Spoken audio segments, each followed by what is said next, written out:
the spiraling spined one? Stenoserius gomosa. We're gonna go on a quest like Zelda, but it's a cactus quest. All right, welcome back to another episode of Cactus Quest. Today, as you can see, I'm in someone's front yard, and this is someone special. I'm coming to hang out with my buddy Tony, known by his Instagram handle as Prickly Punk. Now, Tony is a backyard grower, a cactus collector, and a connoisseur of handmade rock pottery.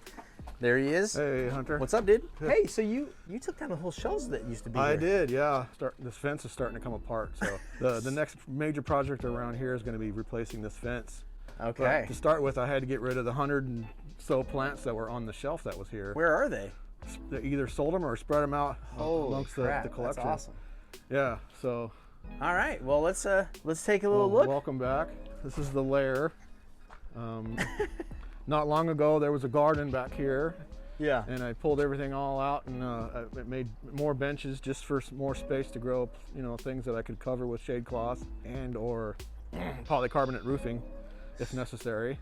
So you've got a couple of different sections. So you've got this section here that is kind of an open air, but covered for the rain with some shade cloth and some poly.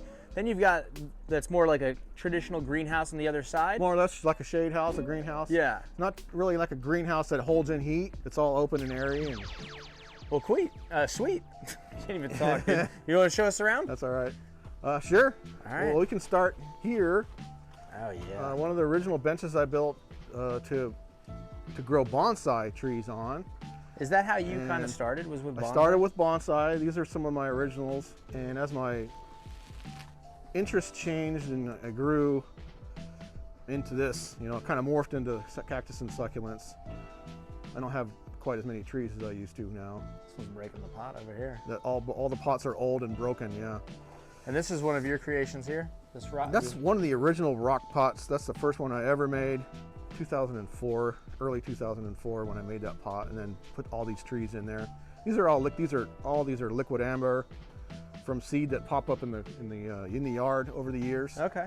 And so how did you make the transition from the bonsai to cactus? I was just, when we moved in here, I wasn't really a plant person at that time.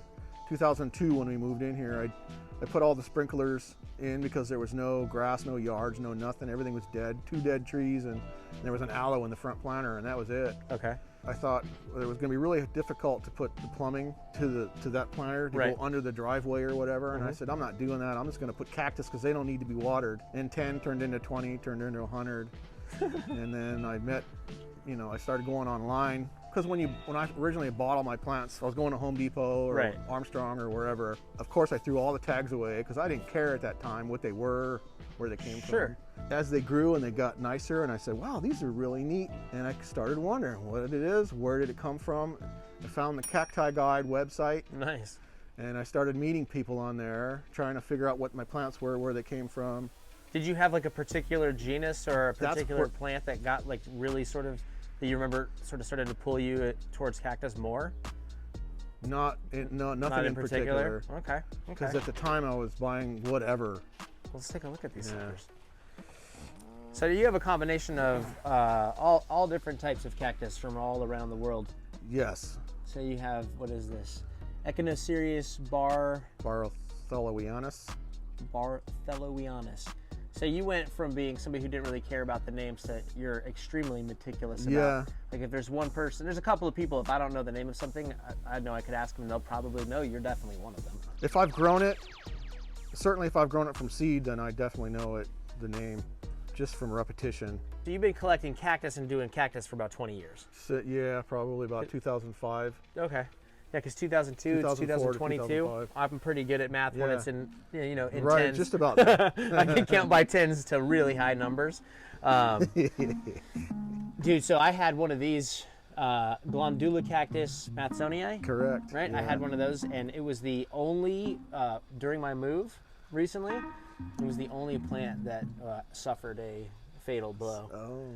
And it made the move fine, except for when I got there, I somehow forgot it sitting outside, and it got so scorched that it withered away. Yes, that's pretty sad. This species, unfortunately, I've always had it under some sort of protection, and you can see the sides are kind of rough. Yeah. Unfortunately, it's easy to scorch it.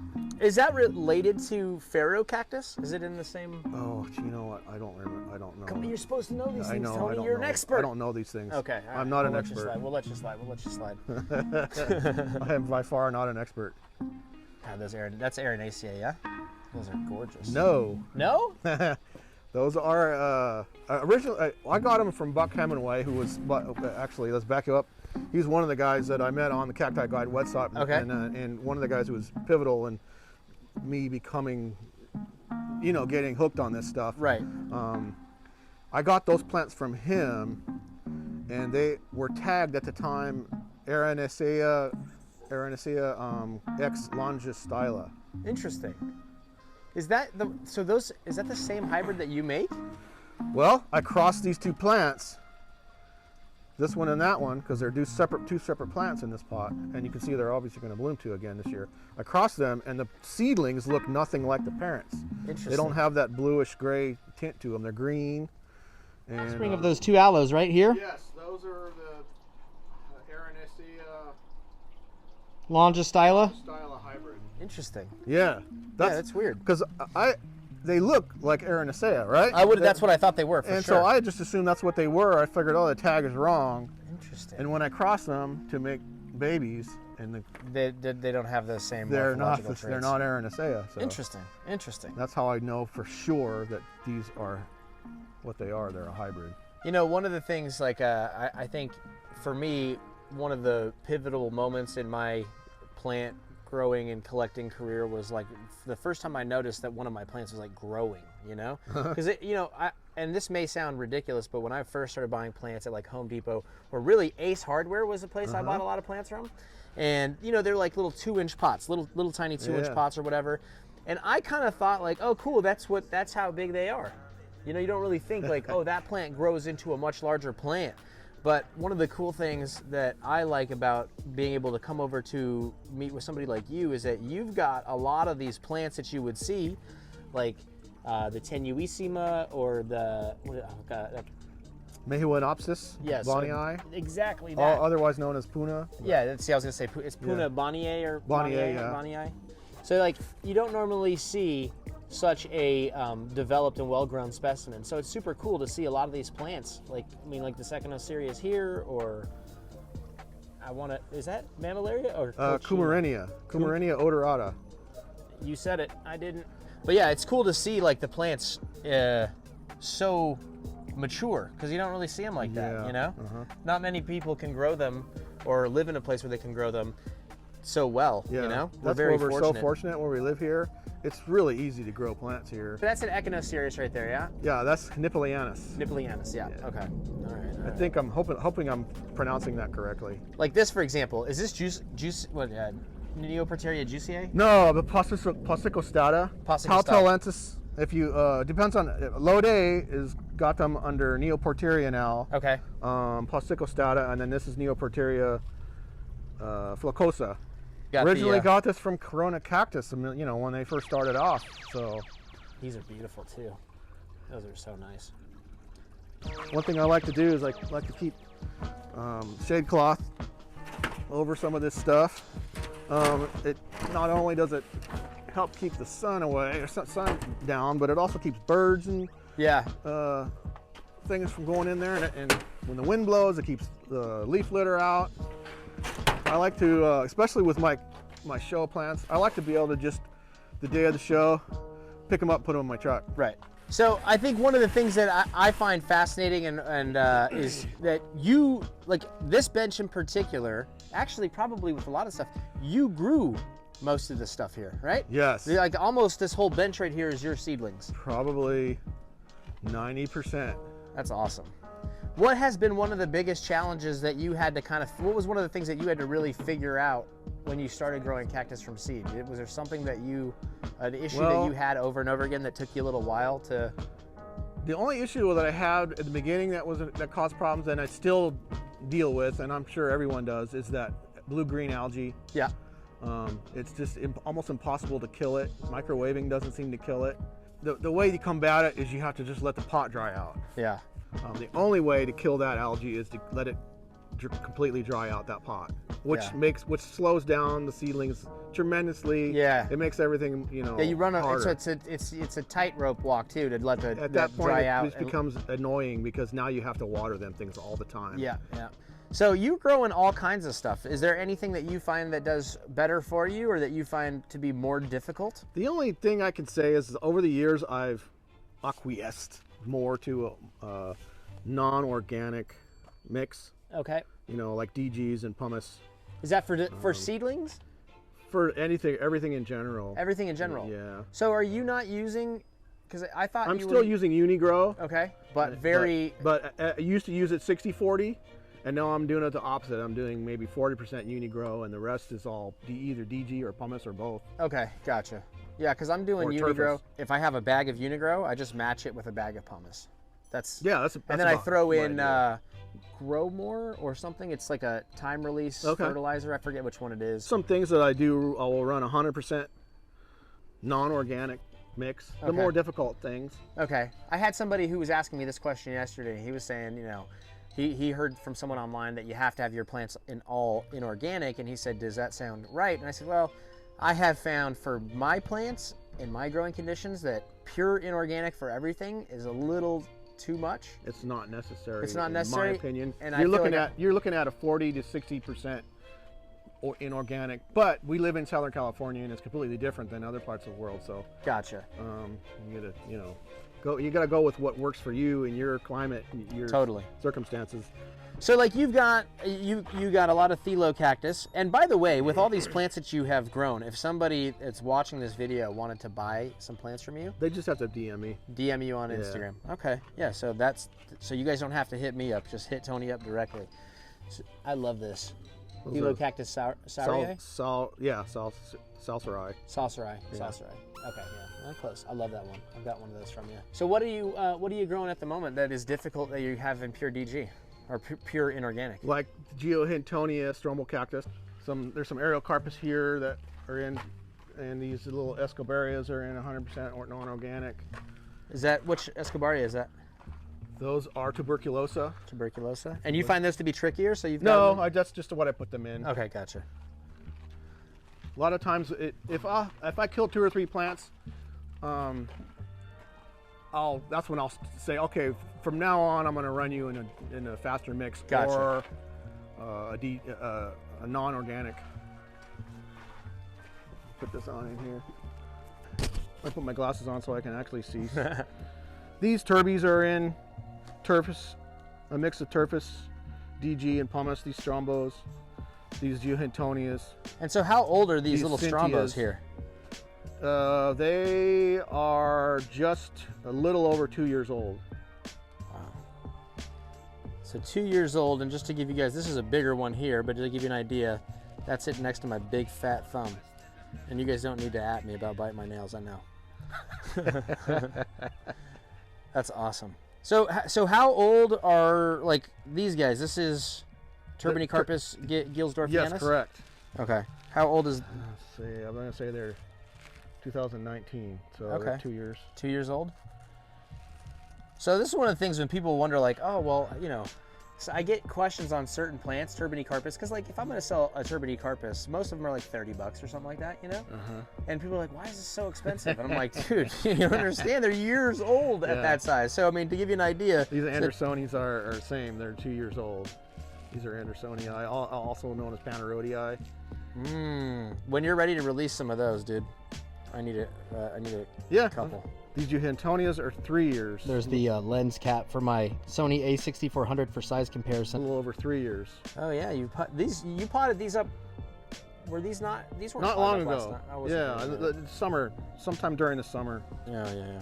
There's another extremely slow growing cactus. Yeah. Now in nature, they don't normally grow like this, where they grow up. And you know, like you see how some of them tighter over time. Okay, but you notice that where some of them will be like more compact versus this one that's a little more. That's not mostly probably what happened here. What you're seeing is this was a tight clump. Okay, and these were the ones. So the ones that were in the center tended to, reach. exactly. Okay, gotcha. But they'll flatten out in over time. These strombos are 3, a little over 3. Oh, and you already got the quarter there for comparison. Yeah. And you got some Cynthias? These are the Cynthias. Oh, that's so cool. Yours are getting ready to bloom. Mine are blooming right now. Yeah. Yesterday, I posted a little video. These are the blooming. parents right here. They're in bloom as well. Oh, so nice. I grew these from seed. I just got the date on it. So January 2008 is when I got the seed. So you said these are how old, these two here? 2008 is when I sowed that seed. That's awesome. So you're growing seedlings from plants that you grew from seed. So you're making seed on plants correct? you grew from seed and then growing more seedlings. Yeah. That's awesome. Either the seed came from friends or it came from, in the beginning, got some seed. I have plants here from Succeed. Yeah. I ordered from them once. I got some seed in the beginning from the Cactus Succulent Society. Yeah. Seeds, and then mostly Mesa Garden. And do you still buy seeds now, or do you find that I most haven't bought seeds in the last 3 years. Dude, that Acamoides is insane. Dude, this is awesome. I collect so much seed from my own plants that I want to continue growing, and then I get seed from friends. I have one friend in particular in Arizona that we trade plants and seeds back and forth, and That's I get awesome. a lot of great stuff from him. Dude, this is pretty too. What is this, Fizzeratus or? It's a hybrid, Fischeratus hybrid, yeah, that That's a friend pretty. of mine grew. Areosize odori? Those are grafted plants that were grafted on Paraskeopsis, and then the stalk was buried. So they still have a little bit, like a quarter-inch of stalk on them? They will have a little bit of a stalk that had rooted, but hopefully they're at this point that they're rooting Setting out themselves. their own roots? Yeah. Do you find that when that's what they look like before they get cut and stuck. Holy crap. You moved this out here too. I did. I needed the space in the greenhouse. Yeah. My greenhouse is so small. God, these are crazy. So let's see. You've got a ton of Areocarpus. You've got, this is Geohintonia. Geohintonia. Okay, yeah. Purely for seed production. Obregonia. Wow, look how Obregonia, fat, yeah. like that looks, it's crazy being on graft. It really fattens up those tubercles. That's cool. Yeah. It almost looks like a turbinacarpus. These are horizontal Leonius, Cynthia, same age as those little tiny things over there. Jeez Louise. These Areocarpus Sladkowskis, to be honest, these are the same seed lot as these. So to give you an idea. So it's like putting the plants on steroids, basically. Yeah, these are the same Retusis that are here. Same age. Same age. Same Cotybianus, literally the same age as those. Yeah, I'm behind you some years, but I have taken some of the seedlings of my Areocarpus and grafted them, and it's crazy. Like, I've got one that's about yay big, and it's throwing pups all around the sides. But they look like Areocarpus versus the ones from that batch. They're not even a fully formed rosette yet. You know what I mean? Yeah, so I know. It takes time. Yeah. It's like somebody told me that this is sort of like what's it called? They do the in vitro where they.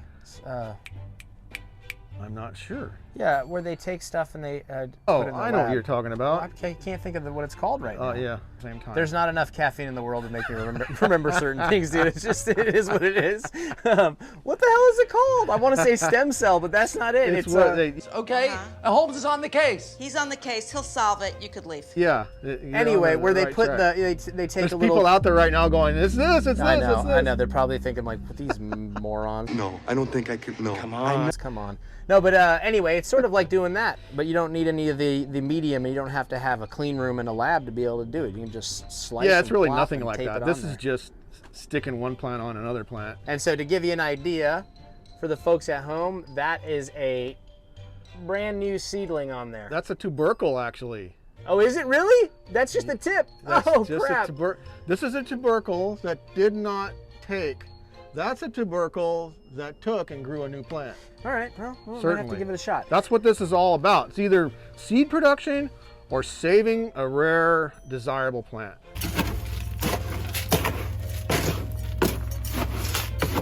What this is Unigrow, like we spoke about earlier. This is Unigrow, Turpus, and Pumice. Tony, What are we doing here? Okay, well, this is the second edition in my Habitat series pot.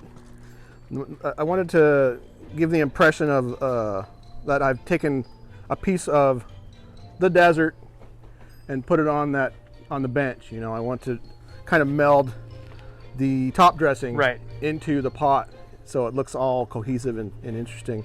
This piece I also made a spot where, you know, maybe an old tree that died had lived at one point. Nice. So I've connected that in there. I'm also going to top dress all that. And the plant, I went through the whole collection and decided what I want to put in it is going to be a columnar plant. It's called an Oreocereus trolleyi. Okay. Real old plant that I've had from almost the beginning. I've already more or less prepped the roots a couple days ago. I wanted to get most of the old soil off because the soil I'm putting in is going to be a little different. So I wanted to get the old soil off. Typically when I pot something that I've grown from seed for many, many years, I'm putting it in the same soil, so I don't usually remove all that soil. I'll just break it up a little bit and then... What's the importance of breaking it up a little bit?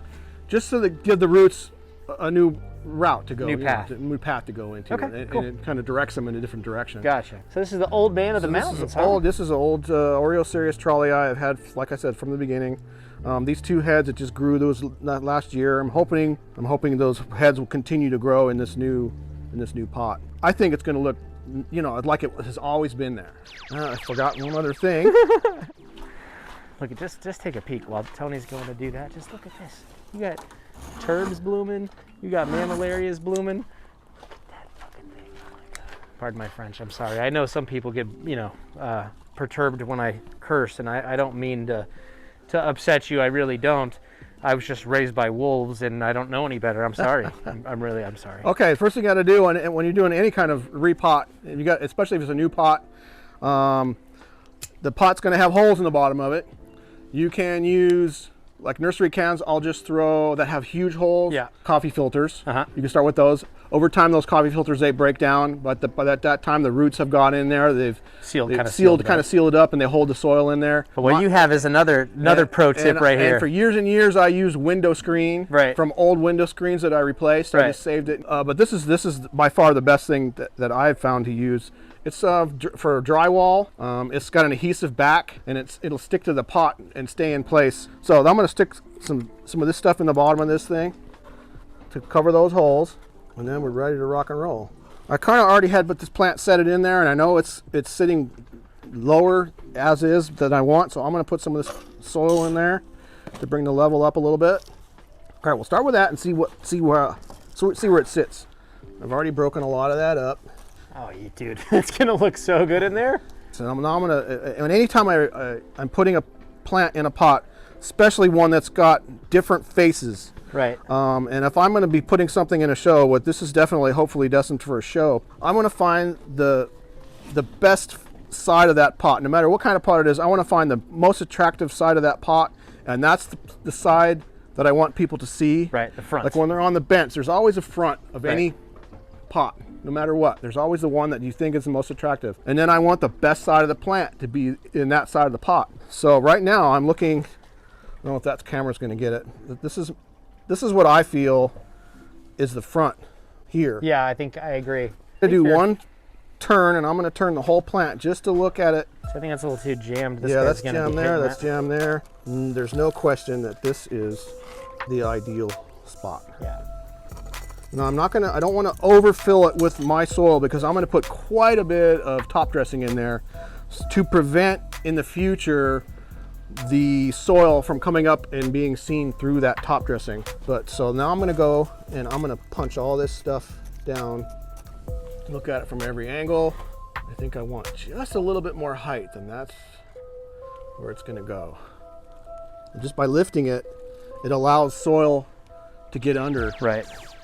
I'm going to punch in a little bit more. All right, so the next step I'm going to do is I'm going to try and get rid of all this obvious pumice, because that sticks out like a sore thumb, and you don't want to see any of it on your through your top dressing.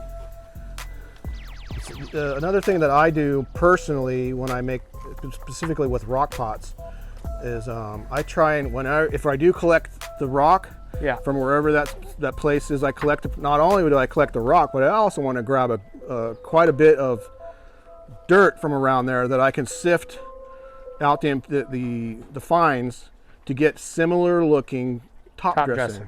So it's all cohesive. It all looks the same. Again, this is from the same source. The stuff on the exterior of the pot is going to look different because of the adhesive that I use. Right. But at least it's going to be the same material.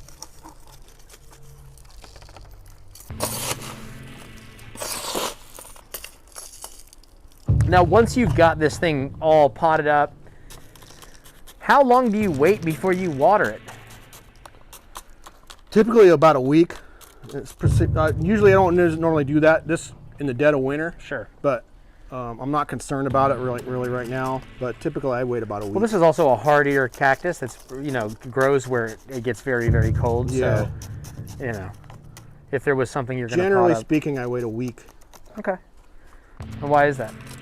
Just to let, depending on how much root damage there was, if there's broken roots, it gives them a chance to heal up. Right. If you water right away and there's broken roots, and there's a lot of different opinions about this. This is just how I learned it and what I've always done. You need to give those roots a chance to heal, just as you would allow a cutting to heal. So sort of like not eating anything for 3 hours after you got a tooth pulled or something like that? Yep. Go through and meticulously pick out all the rocks and things that are stuck to the plant. All right, pretty good. Take my brush it off. Looking pretty good. And that's it. Nice. And you got a spot picked out on the bench for it, huh? I do already have a spot already to put it on. So let's take it over there and throw it up there. This is where the plant was originally, in a different pot. Yeah. Back to its place in the sun. Is this the Panarati? Yeah. Oh man, it's beautiful. All right, let's take a look at this thing. I'm gonna have to do a little bit of I'll have to move some things around to get it this on there out of but this is where it's gonna go, more or less like that. Dude. All right, so that's that. I'd say that's a pretty epic, dude. If you can just visualize that without your backyard there. Picture some mountain ranges in the background. Andean mountain range. Like a llama or something. What are they? Not llamas. You understand? That's alpaca. That's $25,000 alpaca. What are they, alpacas? Alpacas? Yeah. You know, an alpaca cruising by. You block that shit. More or less what I was going for. I'm really happy with the way it turned out. That's it. So let's go do another one. You follow me over there. I'm gonna put this pharaoh cactus, Cactus in one of my brand new pots. So now, is this one you grew? Yeah, this is a seed grown plant. I think 6 years oldish. God. It got some damage from a rat or something that ate some of the tubercles off over here, and it caused this odd growth. Yeah, because they don't normally do that. Until they get larger, then they'd start to offset on their own. Right. And the pot I'm going to put it in is this right here, brand new. Oh yeah. Hot off the bench from Hunter's Pots. Yeah, man.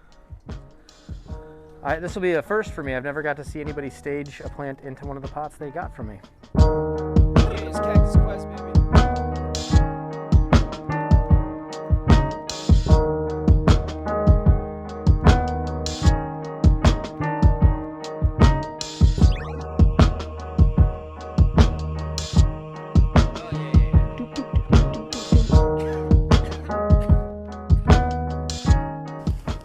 Ordinarily, I'd be doing this in another tub of something. That way I could, if the overspill, I could save the overspill, because this stuff that's a good combo, man. is highly desirable, and I don't like wasting it. So you're using what is that, a paintbrush? Yeah, it's an old paintbrush. Now I'm using it to pack in the top dressing. That's cool. I haven't seen anyone pot anything into the pots of mine that I've given them. You have? Very, very cool. Looks fantastic, man. Well, dude, I think this is a great place to end it. Sounds good to me. Thank you for showing us your backyard and for taking us through the process of staging a plant. And make sure you guys subscribe to the channel, follow Tony, hit him up, buy some plants from him. You sell rock planters too, yeah? There's a few here.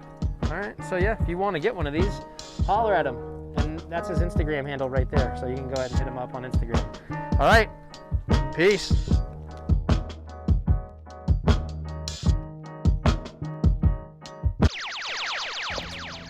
Okay, so you were telling me your tortoise lets you know when it's time to start watering your cactus again? Well, I follow the weather, patterns during this late winter and spring. Right. But I also know from experience, my personal experience, that when my tortoise comes out of hibernation or brumation, when he comes out and he starts, getting active, then I know that I can water all my cactus that have, for the most part, they're ready to be watered. Interesting. So did you even water the areas a little bit? I'll wait a little longer on the Areocarpus. Okay, gotcha. I should have said generally, not everything, but Because that's one of the things I was curious about. Because I noticed I wait for heat for the Areocarpus. I've got one Areocarpus in particular where, you've got it a little bit, some of these are a little dry at the tip. And I've been told that if your Areocarpus gets dry at the tip, that's an indication that it's not getting enough water. Okay. If the tip starts to dry out and kind of That's a good dessicate. Tip. I had not heard that, so that's a great tip. Good tip about the tip. Tip tips. Tip tips are excellent. Tip tips. To have. Yeah, because I've been wondering, should I water any of these motherfuckers? And I haven't yet. Yeah. I watered pretty much everything but them.